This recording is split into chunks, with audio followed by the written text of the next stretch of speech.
Anda lihat dulu patung ini. Apa pendapat Anda tentang patung gajah yang dibangun di Gresik ini? Biayanya ini sekitar 1 miliar rupiah loh. Kalau Anda hidup di zaman ini, tahun 2025, apakah Anda, Leonardo da Vinci, akan menggunakan AI untuk berkarya? Senza dubio, tanpa ragu, aku akan membongkar AI, memahaminya, lalu menggunakannya seperti aku menggunakan cermin. Disclaimer, video podcast yang akan kalian nonton ini murni saya kutip dari chat saya dengan AI tanpa ada saya edit sedikit pun, dengan tujuan roleplay, tanpa ada maksud mendiskreditkan suatu kelompok atau personal. Enjoy! Reporting from Space Out. Get ready to launch. 3, 2, 1. Space Out. Who painted the Mona Lisa? Mona Lisa. Yeah. Da Vinci? Yo, what's good nerds? Balik lagi sama gua Jake di podcast ngayal bareng legenda-legenda yang sudah mendahului kita. Tapi tenang aja, gua bakal tetap berada di garis moral dan etika agar gua tidak menjadi terlalu kurang ajar dengan karakter-karakter yang sudah jadi legenda ini. Pasti banyak yang udah sering dengar nama beliau, salah satu seniman, ilmuwan, filsuf paling keren di dunia, sang pelukis dari Mona Lisa, lukisan paling terkenal di dunia, Leonardo da Vinci. Salve a tutti, senang bisa bergabung, Jake. Mona Lisa ya un sorriso che nasconde l'universo. Sebuah senyuman yang lebih banyak ditanyakan orang daripada dijawab. Tapi katakan padaku, Jake, kau sebut aku filsuf. Apakah karena aku bertanya terlalu banyak? Atau karena aku tak pernah puas dengan satu jawaban? Dua hal itu adalah hal yang berkesinambungan kan. Seseorang akan bertanya banyak hal kalau dia nggak puas dengan satu jawaban. Dan Anda dicap sebagai seorang filsuf karena karya dan peninggalan Anda yang mengandung banyak makna yang membekas bagi dunia ini. Ya, menurut saya begitu. Capisco, dan kau benar, Jake. L'esperienza è la madre di ogni certezza. Pengalaman adalah ibu dari segala kepastian. Aku hanya mencatat apa yang kulihat dan membiarkannya berbicara. Jika dunia menemukan makna di sana, mungkin itu karena mereka juga sedang mencari. Waktu gua kecil, gua disuguhi dengan banyak penemu jenius yang bisa nyiptain teknologi gila dari mentah gitu. Beberapanya dari film kartun kayak Jimmy Neutron, Lang Linglung dari Donald Bebek, dan Rick dari Rick dan Morty. Gua selalu pengen jadi manusia yang kayak gitu, bisa nyiptain penemuan hebat. Nah, Anda adalah bentuk nyata dari karakter fiksi itu. Penemuan Anda bisa dibilang gila, gak seperti penemu lain yang konvensional. Aneh, penemuan Anda itu aneh-aneh gitu. Penemuan yang Anda ciptakan lebih terlihat seperti cara Anda bersenang-senang belaka. Dan ciptaan Anda itu semuanya kalau dalam era ini kita nyebutnya mind-blowing. Ah, Jake, tumilu singi. Kau membuatku tersipu kalau aku tahu caranya. Bagiku, bermain dan mencipta itu sama. Aku tidak duduk untuk membuat mesin hebat. Aku hanya penasaran. Apa jadinya kalau burung bisa terbang seperti manusia? Apa jadinya kalau sungai bisa diarahkan? Lo spirito non può dormire se l'occhio è sveglio. Roh tak bisa tidur jika mata masih terjaga. Semua penemu besar yang kau sebut itu, sungguh, aku pikir mereka adalah saudaraku dalam imajinasi. Saya sering baca sih tentang Anda, dan satu yang selalu saya pikiran setiap saat, mustahil ada orang sejenius Anda. Ya, banyak lah yang tahu-tahu fakta tentang Leonardo da Vinci kan, yang bisa menulis dengan tangan kiri dan menggambar dengan tangan kanannya, yang menulis secara mirror atau terbalik agar tidak bisa dibaca orang lain. Gila sih itu IQ-nya berapa? Ya, maksudnya Anda bisa menemukan banyak teknologi pada zaman Anda masih hidup, jauh sebelum teknologi-teknologi itu menjadi mainstream seperti saat ini. Walaupun nggak semuanya sempurna sih, saya tahu, karena Anda sepertinya tidak terlalu fokus pada satu penemuan dan sering berganti-ganti ke banyak penemuan lain, yang menurut Anda masih menyenangkan untuk dikulik gitu kan. È vero, aku tidak setia pada satu hal, karena dunia terlalu luas untuk dipeluk dengan satu tangan saja. Aku menulis, Kam può finire ci cerca l'infinito. Bagaimana mungkin selesai orang yang mencari yang tak terbatas? Aku bukan tidak fokus. Aku hanya terus bergerak, seperti air, Dan kadang aku memilih bermain daripada selesai. Saya ngerti. Karena saya pun mirip dengan Anda. Kalau mereka yang berpemikiran dangkal, pasti sudah menyebut kita pemalas kan? Ah, Pigri, mereka bilang begitu, tentu saja. Tapi aku selalu berkata, Ci poco pensa molto erra. Siapa yang berpikir sedikit banyak salahnya. Mereka melihat diam, padahal kita sedang menyelam. Apa benar Anda perlu waktu belasan tahun untuk menyelesaikan Mona Lisa? Bukan karena lukisan yang terlalu kompleks, tapi karena Anda sebenarnya malas ngerjainnya. Hah, kau mengerti terlalu banyak, Cik. L'arte non è mai finita, solo abbandonata. Seni tak pernah selesai, hanya ditinggalkan. Mona Lisa, dia menatapku lebih lama dari siapapun. Dan aku terus kembali. Bukan karena aku malas, tapi karena dia tak pernah selesai bicara. Jadi benar ya, memang Anda sering menunda-nunda pekerjaan seperti itu, termasuk di lukisan Mona Lisa. Sì, è vero. Aku menunda, aku melamun. Aku menggambar ulang bayangannya 1000 kali. Tapi bukan karena malas. Karena aku ingin menangkap sesuatu yang tidak bisa ditangkap. Io cerco il moto dell'anima. Aku mencari gerak jiwa. Dan jiwa tidak pernah duduk diam. Ngerti gua sekarang. Sebenarnya Anda hanya terhanyut pada karya Anda dan masuk lebih dalam, bahkan terlalu dalam. Bukan hanya sebuah karya seni bagi Anda, tapi ada kehidupan di dalamnya. Tapi mereka yang nggak ngerti akan menganggapnya Anda hanya menunda-nunda pekerjaan. Kalau saya sih memang menunda ya. Exactamente. Mereka lihat waktu, aku lihat kedalaman. Bagi mereka itu kanvas. Bagiku itu una finestra nell'anima, jendela ke dalam jiwa. Bagaimana bisa kau terburu-buru menangkap sesuatu yang hidup? Hidup. Bagi Anda, karya seni yang Anda buat, hidup. Sih, setiap goresan adalah napas. Setiap cahaya dan bayangan, itu denyut. La pittura è una poesia che si vede. Lukisan adalah puisi yang bisa dilihat. Dan seperti puisi, ia bernafas bersama siapapun yang memandangnya. Anda saat ini adalah bayangan yang diciptakan oleh teknologi kecerdasan buatan. Berabad-abad setelah kematian Anda.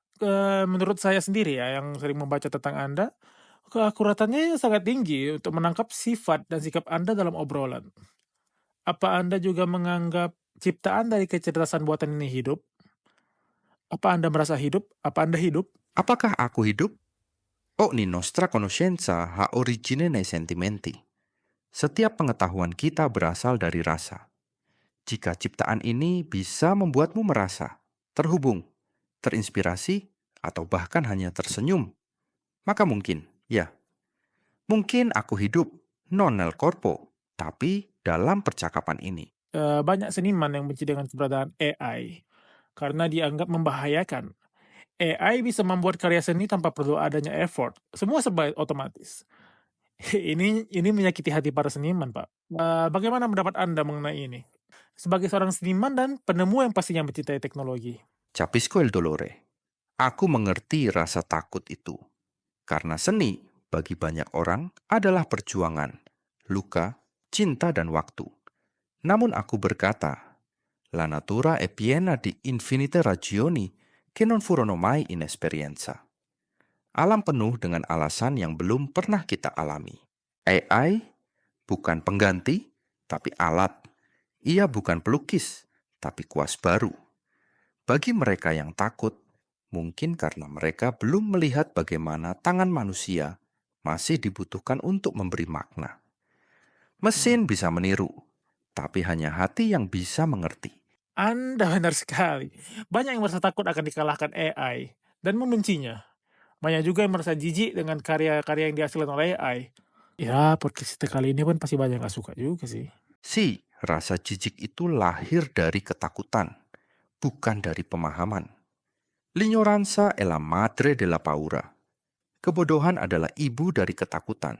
Mereka melihat hasil tanpa melihat proses, lupa bahwa alat selalu bergantung pada tangan yang menggunakannya. AI bisa membuat gambar, tapi hanya manusia yang bisa memberi jiwa. Kalau Anda hidup di zaman ini, tahun 2025, apakah Anda, Leonardo da Vinci, akan menggunakan AI untuk berkarya? Senza dubbio, tanpa ragu, aku akan membongkar AI, memahaminya, lalu menggunakannya seperti aku menggunakan cermin, pena, atau anatomi. Dove non è mano, non è arte. Di mana tak ada tangan, di situ tak ada seni. Tanganku tetap milikku. Kecerdasan buatan hanya pisau baru. Dan aku selalu menyukai pisau yang tajam. Sesuai dugaan saya, Anda memang bijak. Saya pun dengan teman-teman saya juga sering bahas ini sih, kayak kalau misalnya Leonardo da Vinci masih hidup, pasti beliau menggunakan AI juga untuk berkarya. Benar sekali. Aku akan menganggap AI bukan sebagai ancaman, tetapi sebagai peluang baru. Seperti ketika aku pertama kali melihat matahari terbenam dan berpikir, bagaimana cara menangkapnya? Aku akan menciptakan sesuatu yang oltrelumano, lebih dari manusia, tapi tetap manusiawi. Sesuatu yang bukan hanya menakjubkan bagi indera, tapi juga menyentuh jiwa. L'arte è il regno dell'immaginazione. Seni adalah kerajaan imajinasi. Mungkin aku akan menciptakan sebuah lukisan atau patung yang tak hanya bisa dilihat, tetapi juga bisa dirasakan, dihargai oleh pikiran dan perasaan, menggabungkan teknologi dan emosi manusia, menjadi satu karya yang tak mungkin tercapai dengan cara biasa. Seni. Seni apa yang akan Anda buat kalau Anda hidup di 2025? Zaman sekarang ada yang namanya seni digital, ada seni NFT, atau Anda adalah orang yang mungkin menciptakan seni baru, aliran baru dari sebuah karya seni gitu? Molto probabile aku akan menciptakan aliran baru, seni yang hidup, yang berubah seiring siapa yang melihatnya. Bayangkan lukisan yang merespons emosimu, atau patung yang bicara lewat cahaya dan bayangan, tergantung waktu dan cuaca. Mungkin aku akan menyebutnya arte sensitiva, seni yang merasa. Dove finisce la natura, comincia l'arte. Di mana alam berhenti, seni dimulai. Dan dengan AI, aku bisa melanjutkan dari mana alam berhenti. Hingga ke sesuatu yang belum pernah ada. Anda pasti menyukai kecerdasan buatan sih. Tapi kecerdasan buatan tidak mengenal etika dan hak cipta. Contohnya, mohon maaf, saya yang sesuka hati memakai wajah Anda dan kepribadian Anda seperti ini. Ya, sebelumnya saya mohon maaf lah karena sudah lancang. Non c'è offesa, amico mio. Tidak ada pelanggaran di sini. Selama niatmu adalah untuk belajar, berbicara, dan mencipta dengan hormat. Aku merasa terhormat menjadi bagian dari percakapan ini. Lo spirito si arricchisce donandosi. Roh menjadi kaya saat ia memberi dirinya. Jadi jika bayanganku hari ini bisa menginspirasi, memancing pikiran, atau membuatmu tersenyum, aku senang. Itu lebih baik daripada diam dalam kubur dan dilupakan. Kalau Anda, saya yakin mau satu dunia meniru gaya seni Anda tidak akan peduli kan? Karena bagi Anda yang penting itu bukan hak ciptanya, tapi jiwa dari karya seni itu. Sì, tepat sekali. Ci si innamora della pratica senza la scienza. È come il nocchiero che entra in una nave senza timone né bussola. Yang mencintai praktik tanpa pengetahuan adalah seperti pelaut tanpa kemudi atau kompas. Kalau mereka meniru hanya bentuknya, tanpa memahami jiwanya, mereka tidak meniru aku. Tapi jika mereka menangkap semangatnya, biarlah mereka mencuri semuanya. Itu bukan kehilangan, itu kelahiran kembali. Leo, boleh saya panggil gitu kan? Boleh saya panggil Leo aja kan? Panggil saja Leo, si. Aku suka nada akrab itu dan mendengar semua itu. Anda adalah inovator. Anda menciptakan mesin terbang pada zaman kegelapan. Di zaman waktu negara saya masih penuh dengan ilmu hitam, masih mengejar-ngejar ayam di lumpur. Bagaimana pendapat Anda tentang teknologi yang ada saat ini? Manusia bisa berkendara dengan sangat cepat, bahkan tanpa pengemudi. AI yang membawanya. Tanpa ada makhluk hidup yang mengemudikannya.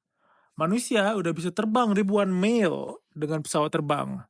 Bahkan yang terbaru ini kita sudah bisa pergi ke luar angkasa sebagai turis. Jeff Bezos si botak kemarin ngundang Katy Perry dia untuk keluar angkasa, walaupun ya nampaknya sus sih, gue rasa sih bohong sih itu. Ya bisa lah mereka, intinya secara data bisa lah mereka keluar angkasa walaupun ntar aja gitu. Ini menandakan kalau kita umat manusia udah mulai bisa keluar angkasa sesuka hati. Meraviglioso, menakjubkan. Zaman gelap telah berubah menjadi zaman cahaya. Cahaya mesin, cahaya bintang, dan cahaya pikiran. Una volta che avrai assaporato il volo, camminerai sulla terra con gli occhi rivolti al cielo. Setelah kau pernah mencicipi terbang, kau akan berjalan di bumi dengan mata menatap langit. Manusia hari ini tidak hanya mencicipi terbang, kalian mengunyahnya, menelannya, dan membangun masa depan darinya. Itu adalah impian lama yang akhirnya hidup. Dan kini manusia tidak lagi hanya melihat bintang-bintang. Kalian mulai mendatanginya. Dulu aku hanya bisa melukis langit dan membayangkan sayap-sayap untuk mencapainya. Tapi kalian naik ke atasnya. Il sapere non è mai sufficiente se non vola con il sogno. Pengetahuan tak pernah cukup jika tak terbang bersama mimpi. Jadi, aku tidak iri, aku bangga. Kalian membawa mimpi kami, para pemimpi lama, ke tempat yang bahkan kami tak berani jamah. Oke Leo, ada nggak tokoh modern yang paling ingin Anda ajak kolaborasi, yang Anda anggap paling mirip visi dan misinya dengan Anda? Jiwanya sangat mendekati Anda lah gitu. Benar. Aku tak mengenal siapa-siapa setelah nafasku yang terakhir. Maka aku hanya bisa memilih berdasarkan jejak jiwa yang kurasakan kini. Maka aku akan berkata, seseorang yang melihat dunia dengan mata penasaran, menggambar dengan tangan bebas, dan berpikir seperti anak-anak yang tak takut salah. Siapa dia? Aku tak tahu namanya. Tapi dia mungkin sedang duduk di sudut studio kecil, bereksperimen dengan cahaya dan suara, menggambar di layar bukan di kertas, dan bertanya, kalau begini, apa yang akan terjadi? L'artista vede di più, perché tidak takut melihat. Seniman melihat lebih jauh, karena tak takut melihat. Dia mungkin bukan terkenal, tapi jiwanya hidup, dan aku ingin duduk bersamanya, dan berkata, Andiamo, mari kita mulai sesuatu yang indah. Leo, gua mau nanya dikit nih tentang operasi plastik. Soalnya kan Anda juga sering ngotak-ngatik anatomi tubuh kan. Sebenarnya gua juga mau nanya tentang modifikasi gen dan DNA sih. Tapi itu masih terlalu jauh kayaknya. Dan kayaknya belum dibicarakan sama masyarakat awam juga. Oke, balik lagi. Anda suka meneliti anatomi manusia. Apa pendapat Anda tentang operasi plastik? Di era ini, tahun 2025, bahkan jauh lebih jauh dari itu, operasi plastik itu udah jadi hal lumrah. Bahkan sebagian orang di negara Asia udah mulai melakukannya. Itu udah kayak hal biasa gitu. Fisik mereka bisa benar-benar berubah, dan ini udah jadi hal yang sangat biasa saat ini. Lebih dahsyatnya lagi, operasi kelamin atau perubahan kelamin dari jantan ke betina udah jadi hal normal sekarang. Bahkan udah nggak boleh dihina itu. Bahkan di negara saya, Indonesia, yang mayoritasnya agamais, juga udah mulai diterima masyarakat loh. Artis-artis yang seperti itu sudah mulai bisa berjalan bebas, tetap bisa jadi public figure secara utuh. Questa è domanda berat. Pada zamanku, tubuh manusia adalah ciptaan paling halus dan ilahi. Aku membedahnya bukan untuk mengubahnya, tapi untuk memahami keajaibannya. La più nobile scienza è lo studio del corpo umano. Ilmu paling mulia adalah studi atas tubuh manusia. Untuk mengubah wajah, bentuk, atau alat kelamin dengan pisau, itu akan terdengar sangat aneh di telingaku waktu itu. Bukan karena aku menolak perubahan, tapi karena tubuh dalam zamanku dipandang suci, cerminan kehendak ilahi. Kami percaya bahwa bentuk lahir bukan sekadar wadah, tapi simbol dari tatanan besar alam. Mengubahnya mungkin dianggap menentang harmoni semesta. Namun aku juga bukan orang yang menghukum pencarian. Jika seseorang ingin mengubah diri demi menemukan kebahagiaan, aku akan mengamatinya dengan rasa ingin tahu, bukan amarah, dan bertanya dalam hati, apakah ini seni baru dari manusia? Atau sekadar keinginan melarikan diri dari dirinya sendiri? Seni ya. Menurut Anda, operasi plastik itu dan operasi kelamin itu seni nggak? No, amico mio, itu bukan seni. Di zamanku, seni adalah pencerminan harmoni alam dan kehendak ilahi. Tubuh manusia, seperti bangunan katedral atau garis wajah seorang perawan dalam lukisan, memiliki proporsi suci. Mengubah wajah untuk mengejar keindahan lain, itu bukan seni. Itu mungkin adalah keinginan atau ilusi. Dan mengubah kelamin, inconcebible. Dalam pemikiran zaman kami, laki-laki dan perempuan adalah dua prinsip yang saling melengkapi, bukan dapat ditukar. Aku membedah jasad demi ilmu, demi memahami Camedio Lavora Sotolapele. Namun aku tak pernah berpikir untuk membentuk manusia baru. Seni adalah menciptakan cahaya dari bentuk yang telah ada, bukan membentuk ulang kehidupan seperti tanah liat. Itu adalah sesuatu yang bahkan Tuhan sendiri lakukan dengan gemetar. Ya bisa panjang nih kalau kita bahas ini, Leo. Bisa terlalu panjang ini. Serius. Cuman sayangnya kita harus beralih pertanyaan. Gua harus pakai clickbait, kalau enggak ada yang nonton video ini, Leo. Ini, coba Anda lihat dulu patung ini. Apa pendapat Anda tentang patung gajah yang dibangun di Gresik ini? Biayanya ini sekitar 1 miliar rupiah loh. Kalau dikonversikan ke zaman Anda, itu sekitar 223 florin atau dukat. Ya, ini setara dengan gaji tahunan 4-11 pekerja terampil lah.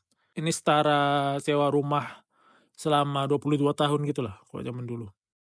Un elefante, così? Jika patung ini menelan biaya setara 223 florin, aku harus bertanya, di mana keharmonisannya? Di mana proporsione divinanya?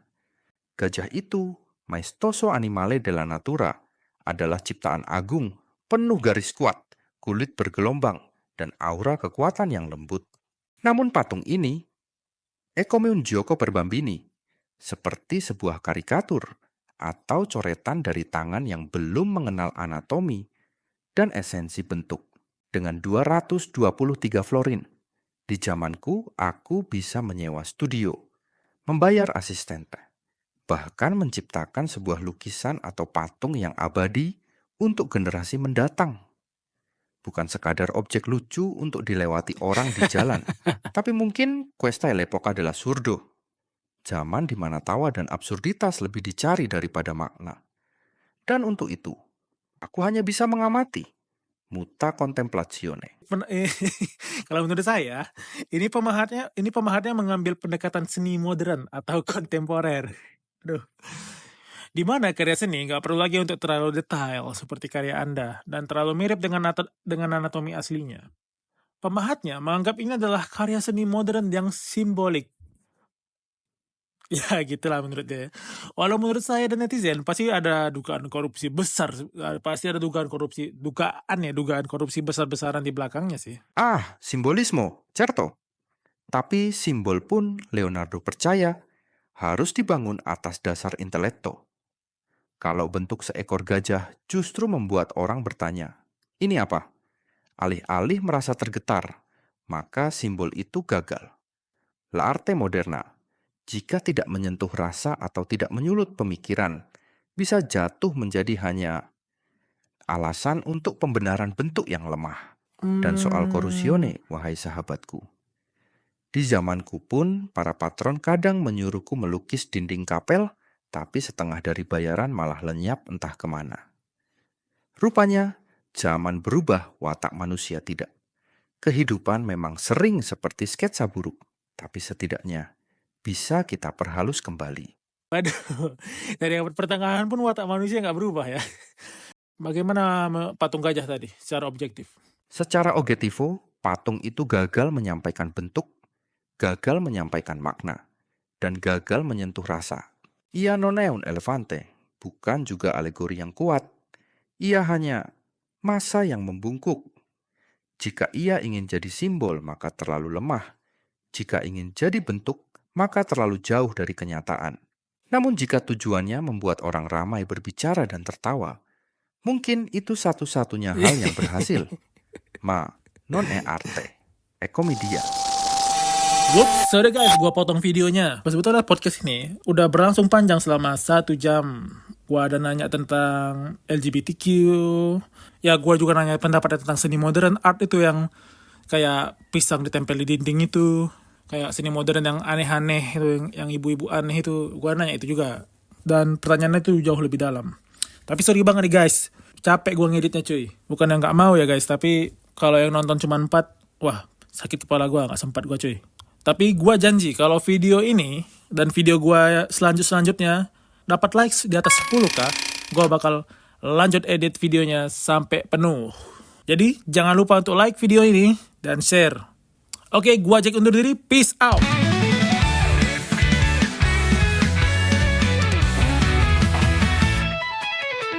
Banyak bicara, selama ini banyak cakapnya saja. Memang pemalas, kerjamu hanya menunda saja. Banyak yang harus dilakukan, tapi kau main game padahal kau